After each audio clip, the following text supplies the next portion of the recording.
That's really interesting. They have a whole another set of rules. Nobody would have thought that I would be the one.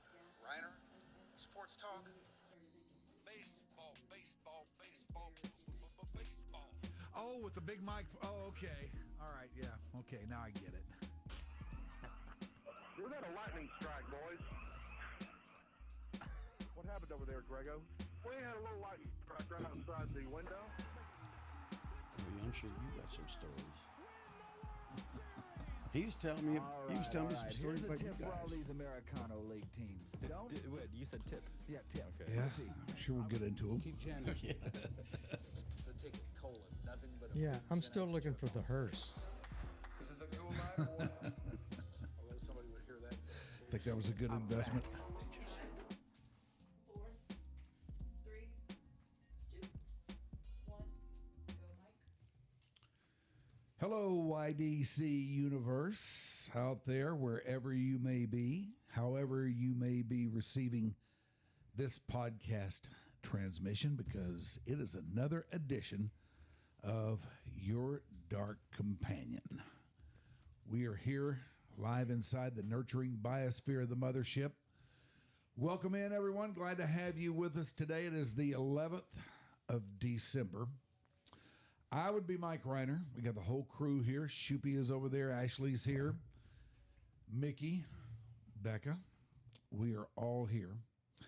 And today, it came upon me and I've realized that we haven't done anything music related in a long time. And so we're going to attend to that today because that's a big part of my scene.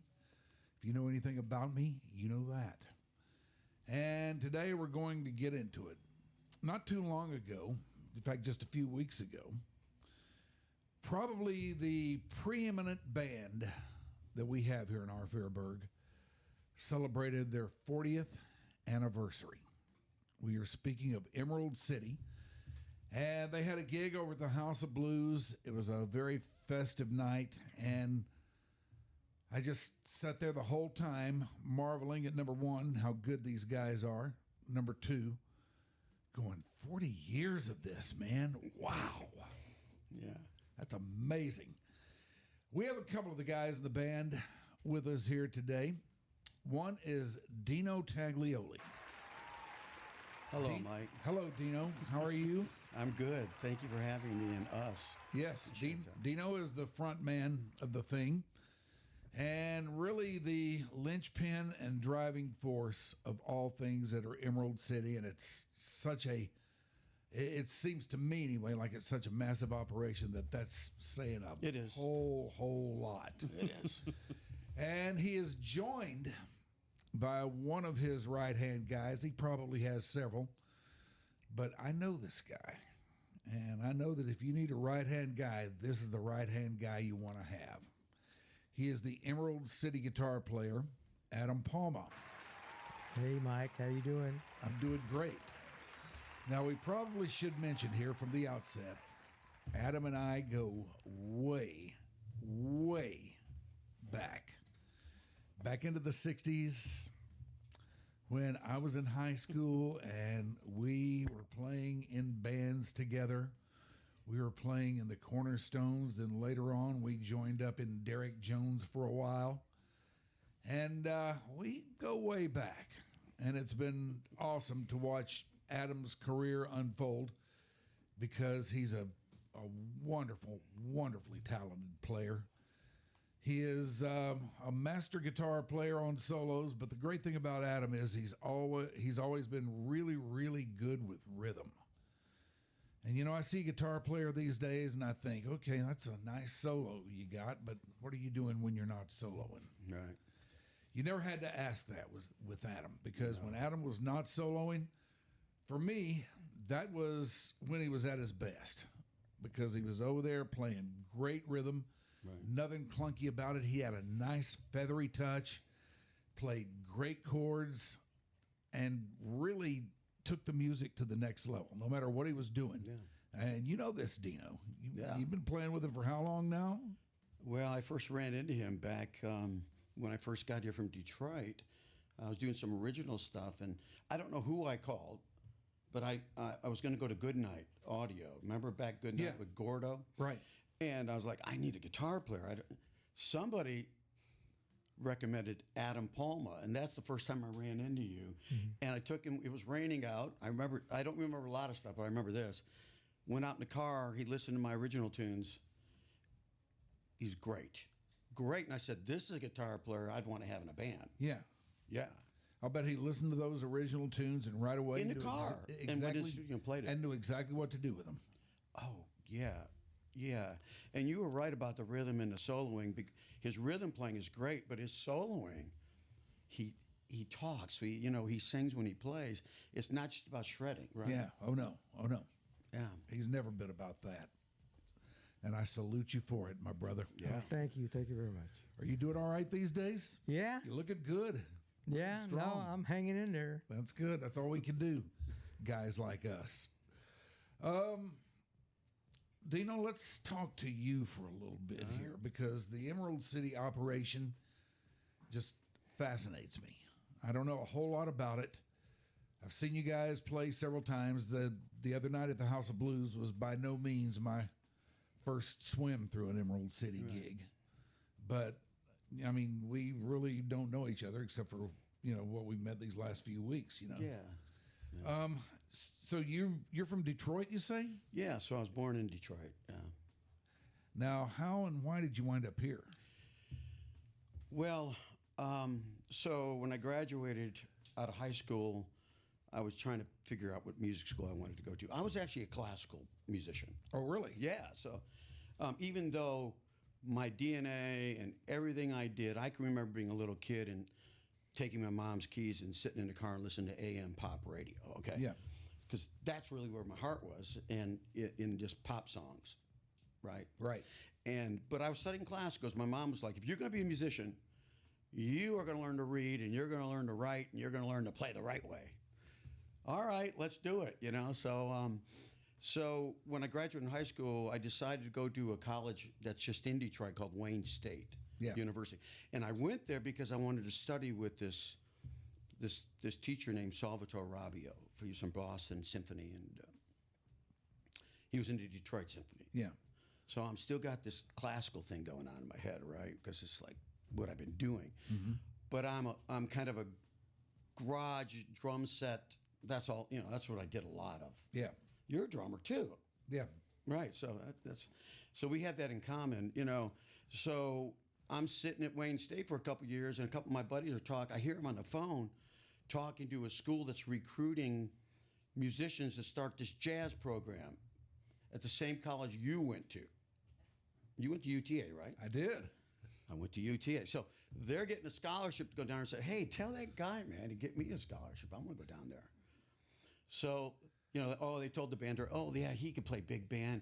He could play all this stuff. Now, I had never kicked a big band in my life. I never played drum set in a big band. Yeah.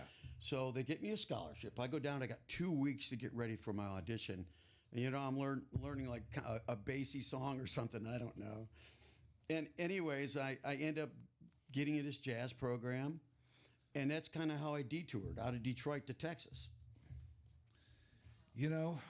If there was one thing that I didn't think was going to come up in this discussion today, it was going to be UTA. I know. So you wound up. Let's go back even before that. When Okay. you were a kid, Right. what was the first music you heard that really Well, grabbed you? Motown was 30 minutes from my house. I heard everything that was coming out of Motown with Berry Gordy. Literally, CKLW was putting it on. The day it was recorded, we would get it the next day on the radio. That's how easy it was to play music Yeah. on the radio, Yeah. right? Supremes, Temptations, Four Tops, Stevie Wonder. I was getting all of that, and I was getting it quick. And then I had two older brothers, and they were Woodstock, and they were Mountain, Mississippi Queen. I'm hearing all this stuff. They're telling me about all these concerts they're going to. So I was getting a lot of that, and I was getting a lot of this, and I was getting a lot of this and that. So And I had a knack for writing tunes too, melodies, books. So it was just all this stuff coming together, and then I fell in love with the big bands like Earth, Wind and Fire in Chicago, of course, and all that stuff. And, Right. I think all of that came with me. When you talk about Emerald City, you talk about trying to keep this thing on a track. Well, it's about organization. It's about keeping a big group of people moving in the same direction. That's really, I'm kind of a director. I keep everybody on track. But I love the Motown stuff. I think that had a lot of influence on me, being in Detroit. Yeah. And from the showmanship, from what they wore, when you saw the Four Tops and Smokey and all that, that's just, when you see Bruno Mars and he's doing his dance steps and they're all in silk suits, that's where that all came from. Right. And I don't think he hides it. I think he embraces that. Yeah, he should. Yeah. Now, I know Adam's roots. I remember listening to the first underground radio station we had here in Dallas with Yep. him, K-News, 98.7, What was the name of it? KNUS. K-News. Yeah. That'd before I got here. Yeah, this might be before you were even born. No, I doubt it. No, I don't think so. But Adam and I used to listen to that. The signal was so weak that it was really pretty much a rumor in many parts of town. But on my clock radio, if I tuned it just right, it would kind of come in. And I would sit back there and listen to the heavy sound. And I thought that was really cool. But at the same time, rhythm and blues was really big down here too, and soul music. Yeah. And most bands, like the one we were in, tried to do a little bit of both, which is never a good idea, but we didn't know that at the time. We were kids, you know? But what beyond that really shaped you, do you think? Well, everything started with the Beatles, really. But Yeah. Before then, my musical interest was like Everly Brothers, Bobby V. Yeah. You remember those guys? Sure. And people like that, and like real early Beach Boys as well. But the Beatles came along, and that changed everything. And that's what inspired me to start playing. And I just never stopped. And just after that, I went into like a more blues thing, because I was playing like Allman Brothers and ZZ Top stuff with a couple of bands. So that was really, I stayed with that for a while, and that kind of shaped certain things. Yeah. And so I was kind of doing the hard Southern rock thing for a while, and then I still have it, but at some point I went to like Stevie Wonder. Yeah. All of a sudden it went from that to like really pretty stuff, soulful, really heartfelt R&B stuff. And so I was able to, figure all that out. I don't have a certificate on my wall for music education. It's just from when I met you, when we started playing, I just been playing, and that's it. Yeah. I've never been, officially taught, in a college or anything like that. Yeah, it was amazing because the stuff that you played was stuff that they would teach you, Right. And you had not been taught it, you just knew it. It was just ears. He has good ears. Oh, he's got great You ears. can hear it, see it, and play it. And so, I still did both, the blues thing, R&B, and Sure. the more prettier stuff. And, it was all about just, I kind of kid around with this thing, but I always just consider myself a musician first and then a guitar player after that. Yeah. Because, because I feel and I hear the whole thing. Yeah. And so I just go off of that and, kind of just put in stuff that my ears will take me. And, but I love it, man. I don't know how I've been able to do it so long, but I love it. I don't never get tired of it. And it's always because there's a certain feel. As long as the feel and the time and everything, it's just, that's what I live and breathe off of. Yeah. So, and that's always been there. Yeah. With, especially with some of the guys in the band that hold down the rhythm section, as long as we got that, then everything's fine. Yeah.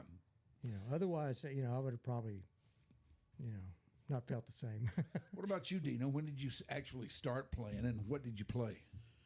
Well, like I said, I basement drum set guy. My teachers didn't want me playing drum set. They thought I was going to ruin my technique, my classical technique.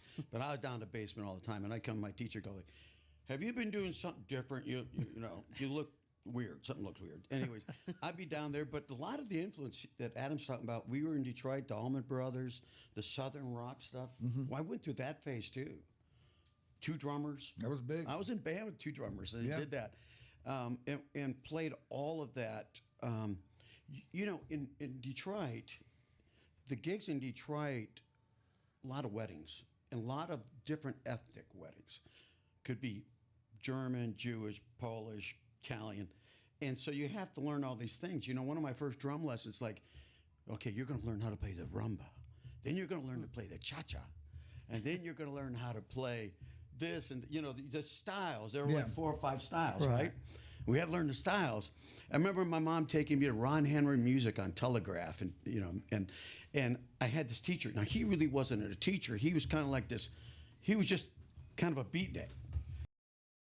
We're going to learn how to play this rumba, and to Cherry Blossom. What is that tune? Cherry Blossom. Cherry pink and apple blossom white. Yeah. So he puts this record on, and I'm playing that. And my mom would get in the car. She goes, "What did you learn today?" I said, "I learned this cha-cha." "Oh, okay." Next lesson, I say same thing. I come out. She goes, "What?" Yeah. There you go. Cherry Just pink listen and to that apple drum blossom beat. white for you. Where did you find that? Spotify. That's what he does. He's the devil. You're the devil. Thank you. Anyways, so and then I come out again. She goes like, "What did you learn today?" And I said, "The cha-cha." 3rd lesson, she walked and said, "You're out of here. You're not learning anything." So that's when she moved on to finding a classical teacher. But we learned all styles. I was playing weddings when I was 15 with my best friend's father. Played sax and he played accordion, and the accordion was really big up in Michigan. Yeah. I mean, really big. I mean, like accordion symphonies. Sure.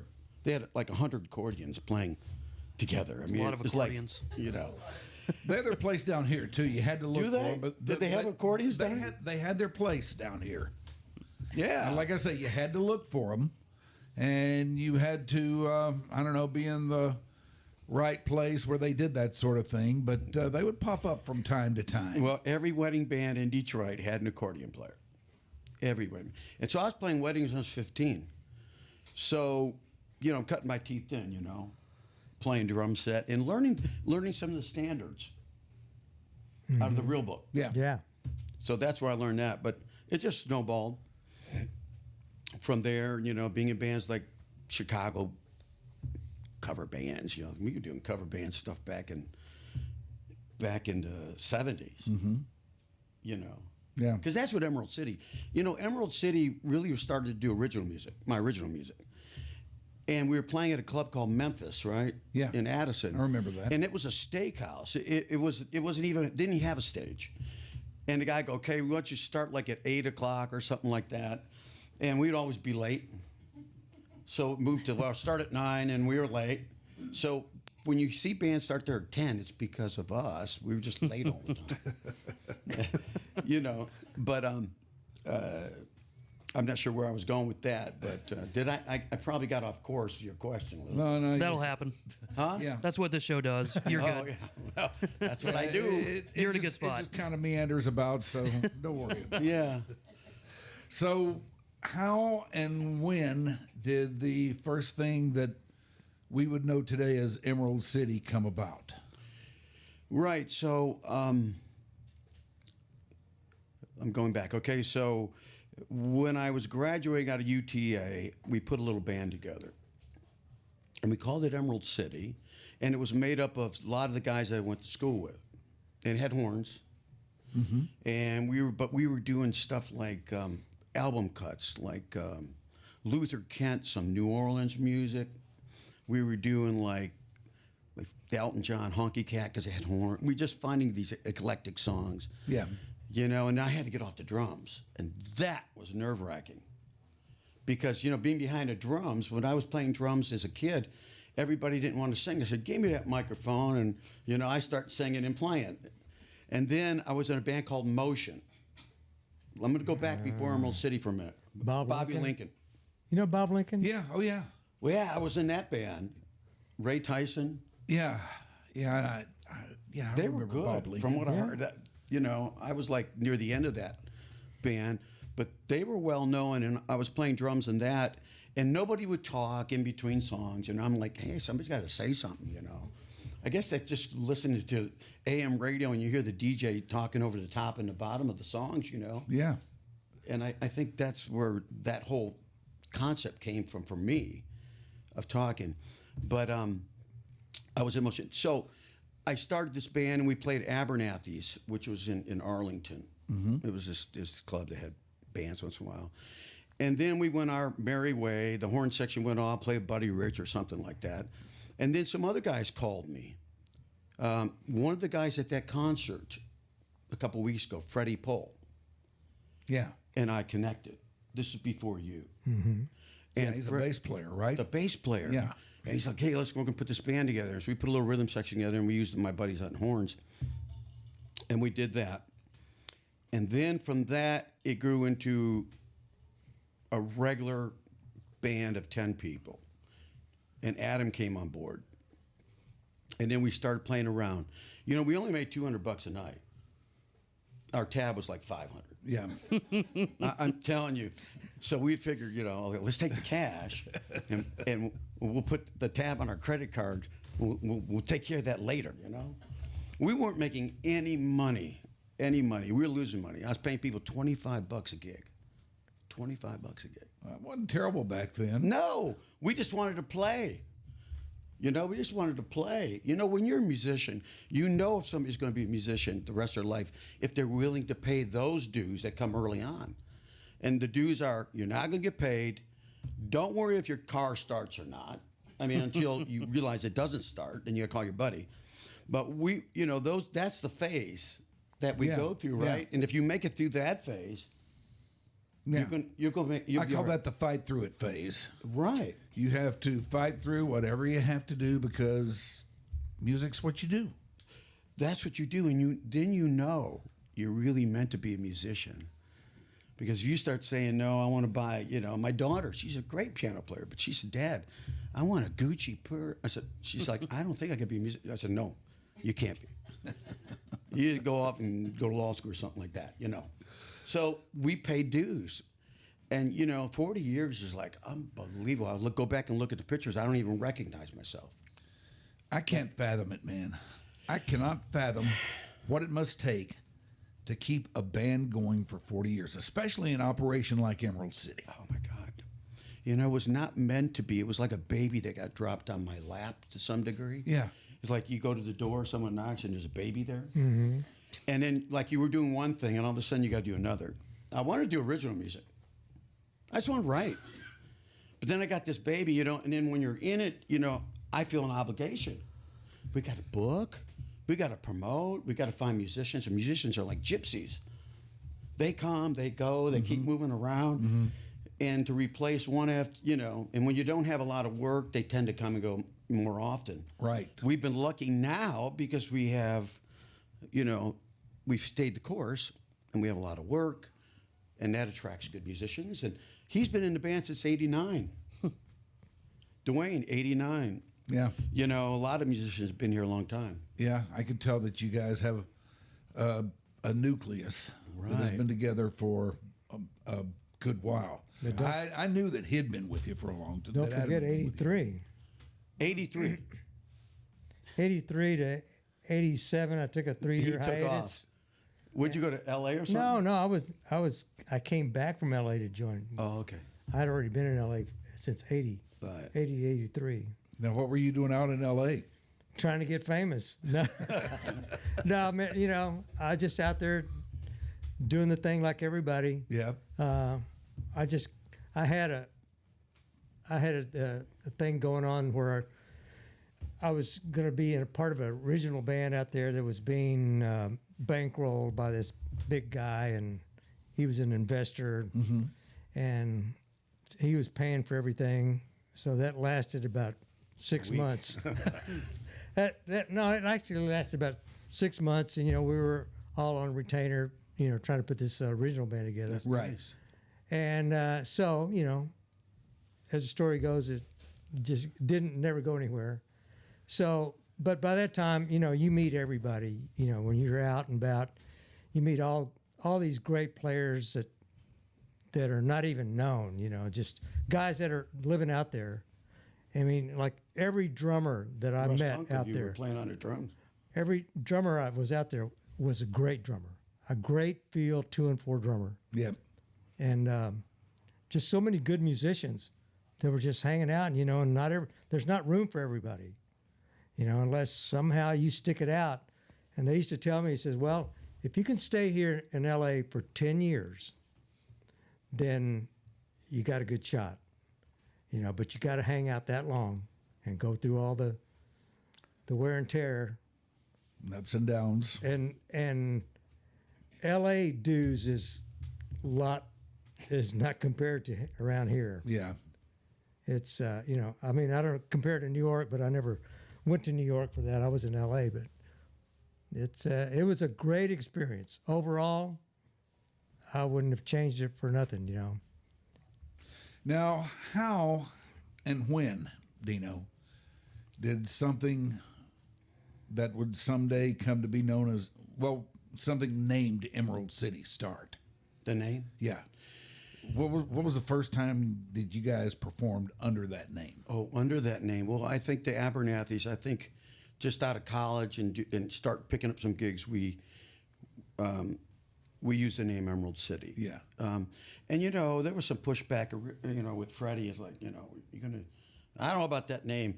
Well, I look back on it and people go, oh, that's a great name. Well, it's only a name is only good if the band is good. Yeah. Right? You can call a band Yeah, if whatever. you got a good band, no matter what your name is, it's great. Right. Right. And now the Emerald City concept, though, for me, see, I was in Chicago. I was into Boston. I was into the Atlanta rhythm section. I was in the bands named after cities, and I couldn't name my band Detroit. So I was like, well, how about a make-believe city, maybe?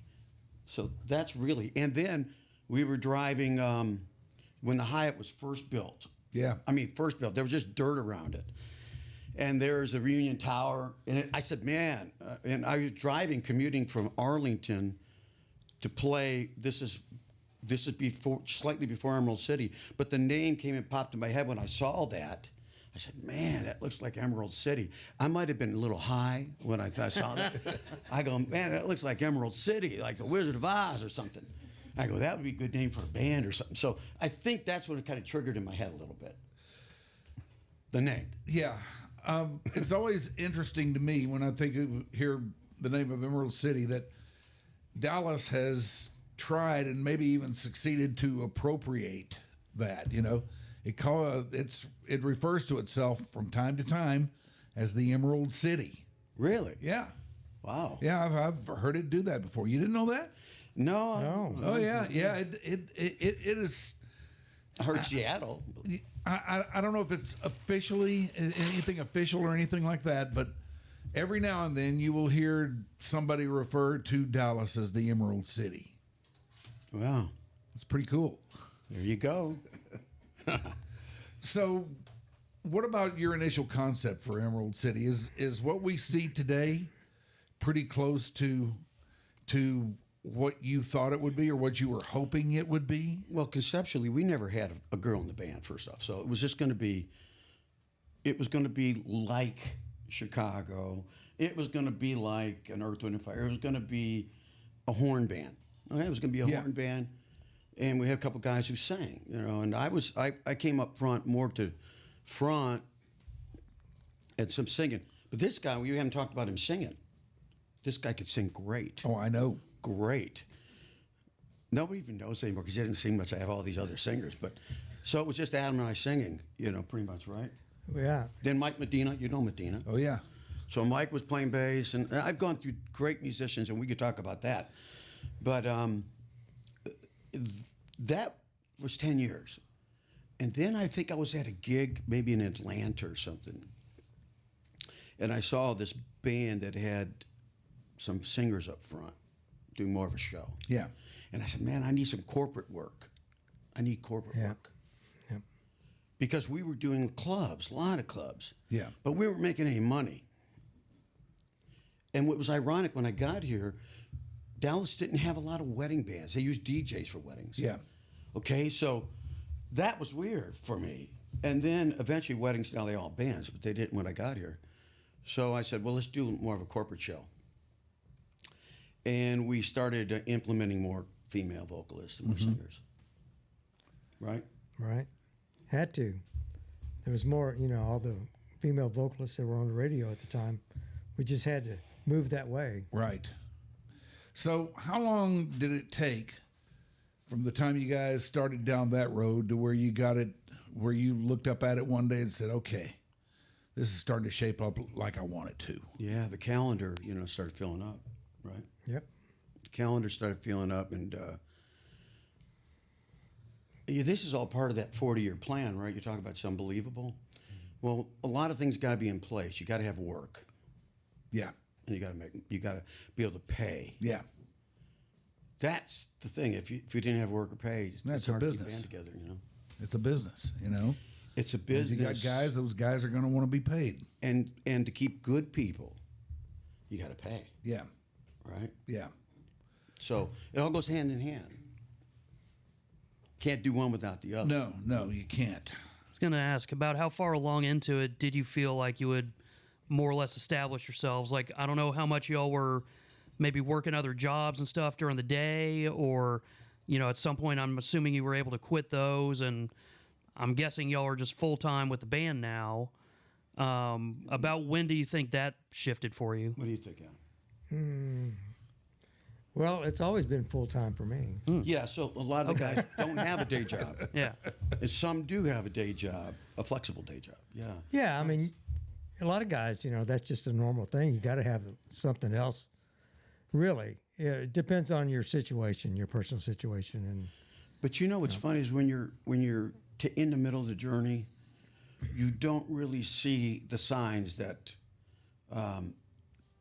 of how much progress you've made. Yeah, you're not saying I made it at some You point. don't see that. We did the Mavericks. We were part of that whole thing before Mark Cuban came in, and we were doing a lot of some TV stuff, and all these things just start stacking on top of each other, and they build the foundation. Yeah. And it's just a little incremental. We did this year. We did this. We opened 3 of our own clubs. So when we had the club on Greenville, then we had a club on McKinney, and then we had a club in Addison. And each one of those clubs, there'd be a line around the building. We would do Sundays at Memphis, Hawaiian night. And who was there? All the Cowboys all the were there. the old Cowboys. And all the people in the industry, all the bartenders, strippers, everybody was there. Line around the building. So this is just part of that build up and build up and build up. Is what we see with Emerald City today pretty close to what you had in mind from the start? No, I wanted to do original music, and I wanted it to be a little less showy maybe and a little more musical. But, we talked about this, about how the music industry has changed a little. Yeah. People listen with their eyes. Mm-hmm. They do. They do listen with their eyes a little bit. Yeah. The day of just, maybe, they still exist. Bands still exist where you just sit and watch and listen, and they still exist. But in the world of the corporate world and what we need to bring to entertain these parties, they want a show. They want a show, man. Yeah, they do. And it's almost like a variety show, man. It's like, I'm not. We have a really, really good band, so I want to make sure that I'm not leaving that behind. But we've got to have some action. Yeah. And I do want to get into that really good band here in a minute, because you absolutely do have a really good band. But as one who operates a little one himself, I look at Emerald City and I say, man, there's a lot of guys up there. Yeah. There are a lot of moving parts here. There are a lot of logistics that go into this. Are you the logistics guy with the thing? Yeah, yeah. Pretty much. I was born with the ability to have music on one side and business on the other. And a lot of musicians don't. Yeah. They don't want to go. They don't go there. Ah, you can talk. You know, I was always worried about how am I going to put food on my table, blah, blah. You know, I'm Italian. I come from Detroit where, you know, you got to fight for everything you get. I've always been worried. You know, so I'm thinking about, at one point until 2010, I did the rehearsals, the banking, the contracts, the check writing, the emceeing. I did it all. Sometimes not very good, especially the banking part of it. You know, when we play gigs, people, you know, Seems like something might fall through the cracks there. That's a lot, man. oh my God, it's I a mean, lot. do you have a guy now or anybody now? Yeah, that I've got. Yes, I have a bookkeeper, and I got an office now, and I've got. I was working out of my house, you know, and then when my company started growing, I had another person in my house. My wife finally said, "All right, everybody out. You can't have all you here." So I'm thinking, okay, where am I going to go? I don't want to drive to work. I've never had to drive to work. You had to drive to work. Yes, I did. And so I called up my buddy and said, hey, can you find me a house like right down the street from my house? And he found me a house. He said, we're going to make it like Berry Gordy did. You know, Motown was in a house. Right. First floor in the back, that's a studio where they recorded all those hits. And another room was where there were dance rehearsals. So that's what I had. And then from that, I moved to another office. Now we have 7 bands. 7 bands. You got 7 Emerald City bands? Well, not there. They have different names with different musicians. Oh, okay. But what happened was, you know, my calendar filled up in about 2009, and people would call, hey, I want to book. I'm already booked. Call this agent and call this agent. And then they would call me back. No, I don't want a band like that. I want a band like yours.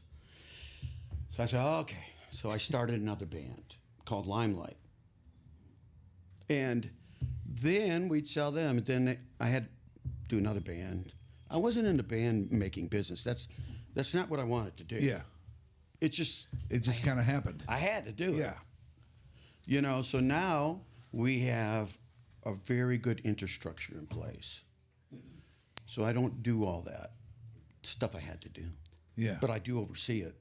And I make sure, because it's about quality. That's the other thing we can get into when we talk about the band. Yeah. Because a lot of people today get into business to make money. Well, we got to make money. We got into business to make great music. And if you make great music, people will come. Yeah. Now, that's another thing that I had on my sheet here, because you guys are so big, and, you know, this is an outsider looking at it, but you guys are so big, and the operation looks so big that I thought there had to be more than one Emerald City band, that maybe there was more than one group of guys who were under your umbrella, you know, but doing the same thing that you did, but just different guys. Well, the other bands have different guys. Our band, what you say, is pretty much about 90%. No subbing. They're there every night. Yeah, they're there every night. If you're going to be good, organized, know beginnings, endings, know the form of the song. Yeah. Got to have everybody there. What happens when somebody just absolutely positively can't make it? Do you fish somebody up from one of the other ones, or? Yeah. I mean, there's plenty of personnel to go around, you know, with all the other bands, so it's pretty easy to fill in a spot. And they're all well versed in enough good. to what you guys. They're good. They know our book. All right, that's good, man. I was thinking, even just scheduling guys over the years, how has that changed? Because, you know, even with, like, I've got a silly little band, and just trying to get 3 other people together 3 times a year feels like a herding chickens. And, you know, for you guys, if you got upwards of 10 people, you know, getting the message back like, no, sorry, I can't do this date or whatever. Does that work that way with y'all? Or when we hire, they know that they got to be at the gig. Gotcha. You know what I mean? It's like, if you want to Yeah. be together, you got to, you know, if you want to do this. Yeah. I mean, you're on the radio, right? I mean, you couldn't just like, I'm going to take off today. When it's time to be there, you got to be there. Right. You know, now the other bands, because they don't work as often, they have a little bit more flow, more people coming and going. But they all know our book. They all know the core folder.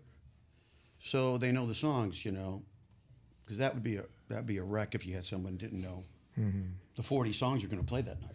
Do you guys have like a musical director, or do you rehearse a lot? We don't rehearse as much as we used to, but we do rehearse. Yeah, once what, month? Yeah. Once a month we go through about 10 songs or something that we need to learn to kind of just We'll keep. rehearse at gigs too. You know, the doors don't open at a gig till 7. Yeah. We get there at 6, go over some songs. Yeah, Our equipment's all set up. yeah. You know, it just seems like on stage, it's always the thing that's always blown me away is it's all well choreographed. You know, when it comes to moving around on the stage, everybody knows where they're supposed to be. It's almost like they've got, marks up there. Yes. And that's another thing about you guys that has always just made my head spin.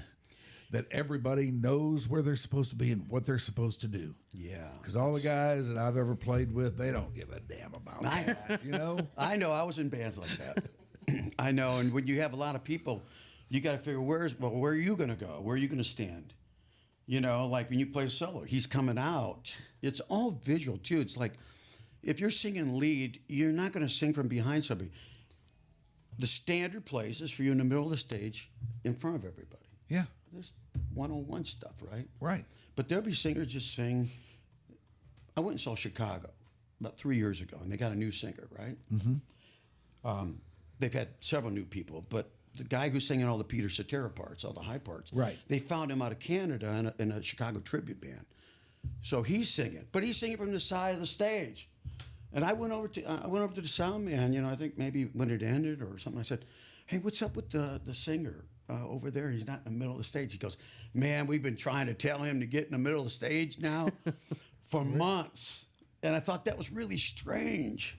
Yeah. You know what I'm saying? So there are places where people got to go. You know, you're supposed to be. And then we have singers, and we got a lot of singers up front. We got 4 people, so they got routines. It's almost like Hamilton. It's almost like a musical. And I'm not there all the time now. But I don't worry about it because it's all orchestrated. Wait a minute. What do you mean you're not there all the time? No, I'm not there all the time. I can't be at all the jobs. I'm getting old. Okay. Well, But I mean, you're at all the Emerald City gigs, right? not all of them. Not all of them. Wow. This is a mind blow, Deno. Well, I mean, okay. I've always thought that, you were the straw that stirred the drink. Well, yes. Yes. And I've been, so I've been really lucky because, I've been doing it 40 years. So we have a hard schedule. We got a tough schedule. Like they just got back from New Orleans Monday. Mm-hmm. And then on Saturday they were in Odessa. Yeah. And then we had several jobs before that, and I was at several of those. Mm-hmm. But I'm not at all of them. And the way the band is orchestrated now, again, it's like Hamilton. It's like you got Hamilton in New York, but Hamilton can play in Dallas. Yeah. And it's very well orchestrated. Yeah. The order, the songs, what we play, what's coming next. Boy, that's just a mind blow to me. It really is. You're really messing with them, Deno. I know.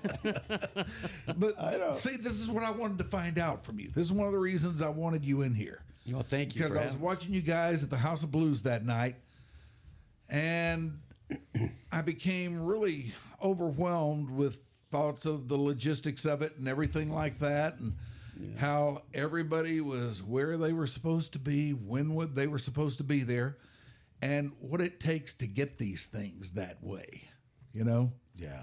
I mean, it takes, number one, people who are very serious about that. Right. People who see this the same way you do, people who share your vision, number one, and are willing to carry that out. Right. Yeah.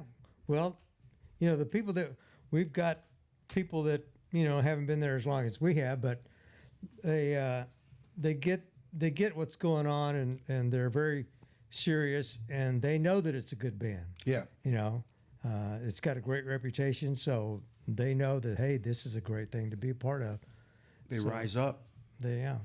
You rise up. It's like, you know, when you played back in the day, you know, if somebody of stature came on stage, you know, you gonna play up. Yeah, it's time to elevate the game a little bit. You that's right. I had to do that growing up, but things have changed, man. When I was growing up, I wouldn't even get on stage unless I had my act together. Now you all knuckleheads, they just run up on stage, give me the microphone. They think it's like Star Search or something. Yeah. Or American Idol. Yeah. You know, we didn't do that back in the day. No, I mean, we started, you know, more low key.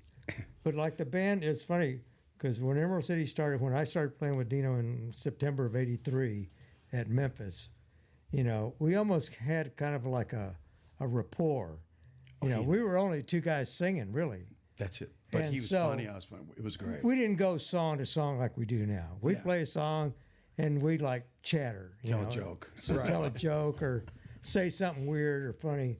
And, you know, so it was always kind of a loose thing like that. I miss those days kind of, but I know, you know, things, you know, change over time. So, Yeah, you you know, gotta make it everything's slick very now. organized.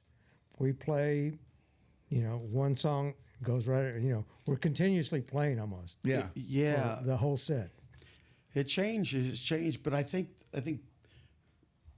the audience has changed a little bit. You see, in the sense that maybe not so much for people our age, you know, but the younger people, it's like they're in this Spotify world, or they're in this like TikTok 20-second world, where, like for instance, when I write a song. Today, songs have 4 chords and they circle around, and they last for 3 minutes, and don't dare play a bridge, and don't dare put a guitar solo on it. You won't see that. Oh, no. So my music, for instance, I write, it's got a bridge, and it might even modulate. And if you modulate nowadays, you just concept. blow people's mind. Like, what just happened? Yeah. And they're like, turn that off, you know. So the audience changed a little bit. You know, you got to just keep their attention all the time. Yeah. Tell us about memories from the shoebox. That was during COVID. You know, it's like, I don't know. I came up with the idea of reminiscing. Well, I'm asking because I found out about this not even an hour ago. Really? Yeah. Yeah. Yeah. Well, maybe we didn't do a good job promoting it. And I really want to go in there and go through it and see what you have to say. But tell us about what it is. And Well, Memories from the Shoebox during COVID, we just, my media guy and I, Robert Coffin and I, just started doing these. All right, let's talk about the Emerald City Club on Greenville in '86. That club, the investor was Jimmy Baracco, the Baraccos, who, now I'm telling stories, right? I'm deviating from my shoebox, but that was Prago's. And they used to work for the Campeses. yeah. You know, talking about. So we'll talk about the club. And then we might talk about, we'll find some video. See, the other thing is I don't have a lot of pictures of video back in '83 because people didn't have. Yeah. You got to remember, we were trying to promote a band without phones. I remember when beepers came, right? Or was it Oh, beepers? yeah. And What an innovation. yeah, and how I would advertise the band is I had a little answering machine, and I would leave these little teepees on people's, you know, on everybody's table, with a phone number, and they'd call it, and every Monday I'd go, hey, you've reached Emerald City. This week we're going to be playing at, you know, so people have to call a number to figure out where we're playing. I was in a band that had one of those. Right? Yeah. Oh, yeah. So people don't realize that. We're going way back. So I might talk about this or talk about that. So we went through many episodes of that, Memories from the Shoebox. We did that during COVID. We shot some videos during COVID, like all the bands are doing, right? Yeah. Virtual stuff. Right. Yeah. Well, I'm really looking forward to digging into that a little Yeah. bit more because, I mean, like I say, you guys have such an incredible story. Has there been a pinch yourself Emerald City gig yet? probably the White House was nice, you know, getting the call from the social secretary when Bush was the president. I remember getting the message, and it's like, "Hi, this is Kathy, whatever, you know, I'm the social secretary for the president, and we want you to come and play the congressional ball." And I'm like, I said, this is bullshit. I told my wife, "Hey, listen to this," and it was real. And How long did it take you to get that through your head? Well, by the time I talked to her, I knew it was real. By the time I called, you know, the 212, whatever the area code was, and that whole experience was, you know, they processed us. You know, the Secret Service processed everybody before we got to make sure, you know, we were cool to even go in there, right? Yeah. Right. Yeah, did anyone get stopped? No one got stopped. Okay. No, we didn't have any big troublemakers in our band. No, they checked us out way before you even got there. Yeah. Yeah, we were Picked still up. in Dallas, and they were pulling information. But it was a great gig, and you know, if I could describe the White House, it's sort of like a big house country club, and you walk in, right, and different rooms, and the room where you see like the president's giving speeches and honoring people. That's the gold room. That's the room we played in. Yeah. And I remember saying, "Where do you want us to go? I mean, where do you want us? You can go anywhere you want. Don't go upstairs, because the stairs lead to the residency for the president." And did they say don't go downstairs?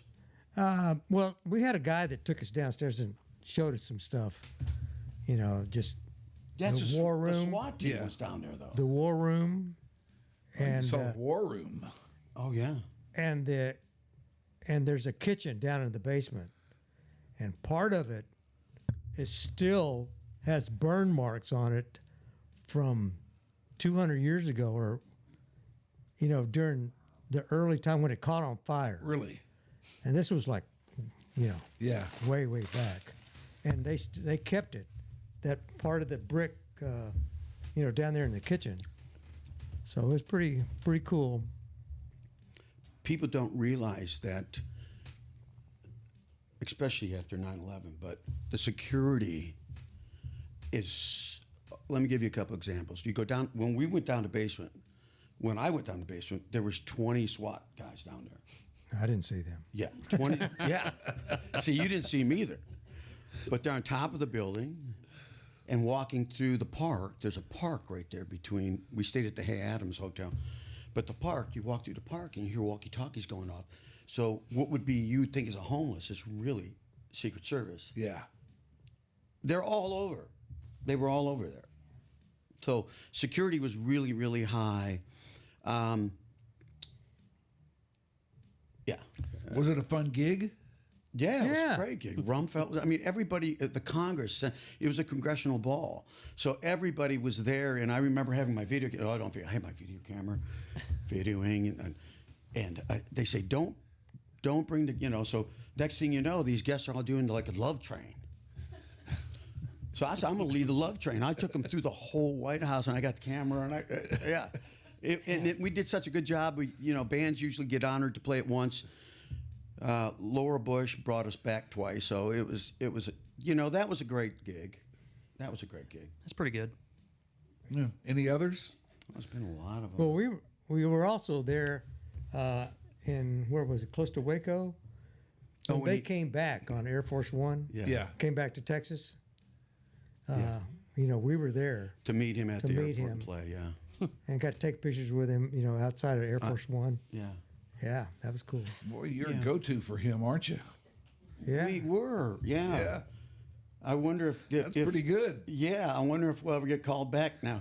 I'm sure Trump will bring in like a Florida band or something like that. Who knows? Yeah. Oh no, do you still have the White House number that they called you from? I do. Can we call it? I should. I should. Maybe we can do the show from he there. should, but we can't. Yeah, they'll say, "Who the hell are you?" Yeah. But no, there've been a lot of jobs. There've been a lot of gigs. Just the little things, like there's so many of them around. played in Ireland, you know, played around the world, played gigs, and we fly out. People don't realize we fly out at least once a week, but you don't know it because we're out and we're back. But we're playing really big shows. You in New Orleans, that was the Fillmore. That was a great that gig was a one great day. gig. I wasn't there, but I saw it. I wish I would have been on that one. So but, when you're not there, who's the I've got Deno? well, I've got a guy who's I've trained to be a front guy. Okay. How's everybody doing tonight? Y'all ready to party? You know? Yeah. Right. But I mean, Mark Cuban's wedding was you know, they pulled. I knew that Sammy Hagar was there, but you know, we're on American Airlines floor playing, and everybody's got the Cabo Wabo out, and I figured something was up, right? And boom, the curtain goes back, and there's Sammy Hagar. Just there were a lot of moments when we played the Mavs, when we were part of the Mavs entertainment. Yeah. That was great. That was just before Mark bought the team. Yeah. And then a little after, and they replaced us for the Mavs, crazy, the big old guys that are The Maniacs. The Maniacs, right? So we lost the gig to the Maniacs. Damn it, Big Rob. Well, you know, if you got to lose a gig to somebody, Say, make it the Maniacs. That's right. Are the Maniacs still a part of things down Oh, there? hell yeah. Okay, Yeah, all right. it's like Oh, 23 seasons now or Okay. something like that. All right, that's excellent. And a million smiles, gets- according to them. That gets me interested in Mavericks basketball again. So I hear guys in other bands talk about, well, you know, we had COVID and everything like that. The game's changed for us. Has it changed for Emerald City? Because it seems like you guys are doing about what you used to do all along. Yeah. So of course during COVID, we were all down. Nobody was working. 21. Was it 21? Was it 2020 when COVID hit? March? Yeah. Okay, let's get my bearings here. 21 started coming back. The thing about COVID for us, we had to kick the can down the road. So, you know, what do you do about having 100 contracts that have to be canceled? Now think about that. Do you ask to get paid in full? You can't, because it was an act of nature, right? Yeah. So, do we get to keep the deposit? No. Do we get to keep 10% for administration fees? This is what we had to go through with hundreds of contracts. Hundreds. And we started by thinking, well, yeah, we'll get the deposit. We get to keep the deposit, right? So they're canceling the gig. No, because if you do that in a court of public opinion, they're going to say, these guys took my money. Yeah.